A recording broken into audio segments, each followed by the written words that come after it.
Okay, so we've got a Ford Fiesta in today, 2009, for the water leak procedure. So we're just going to show you what we've found so far.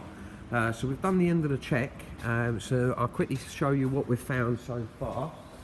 So if I turn my hose on, we've got the hose up the back of the bumper, so it's simulating that it's out in the rain. And then what we've got in the boot area, we've got my little twisty camera here, and we're going in this box section. The problem is, we can see here, if I can just get that back on now. Right, okay, so we can see that there's two giant holes there which are letting the water in through them holes there. And also, if we go down, we can see that there's an air vent there. Now we've got a bit of water coming down from the top end, but it does look like in the middle of that air vent it is leaking. Because obviously we're going to have to take the rear bumper off to fix the holes. Obviously it would probably worth doing the rear air vents as well. Just to show you on the passenger side, if I can just get my camera in there. Right, okay, so this is the passenger side, so we can see that the tape's there.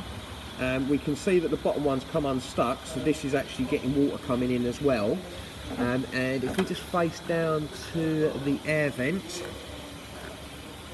so we can see that we've got water on top of the air vent, but also we've got water in the middle of the air vent. So same again, I'll probably advise doing the air vents when we obviously blank off the tape there. So that's what we've found on the rear. So then what that would then do is it would then fill up in that box section, it would then work its way out of here, and then it would either split to come down into your spare wheel holder, or it would then follow this as a guide, and then it would go underneath the back seats. And just to show you under here, obviously we've got a couple of holes which have been drilled to obviously get the excess water out.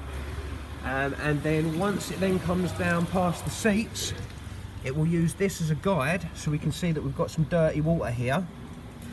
And we've got lines to say that water's been running down there. And then if we just lift this up and give this a squeeze, we can see that the underlake's completely soaking on the driver's rear.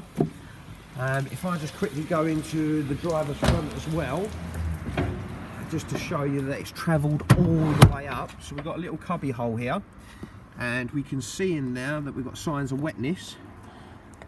But if I just give that a squeeze, so we can see that that's wet, and if I just give that a squeeze with my hand, so we can see that it's soaking wet under there. So the whole driver's side's wet.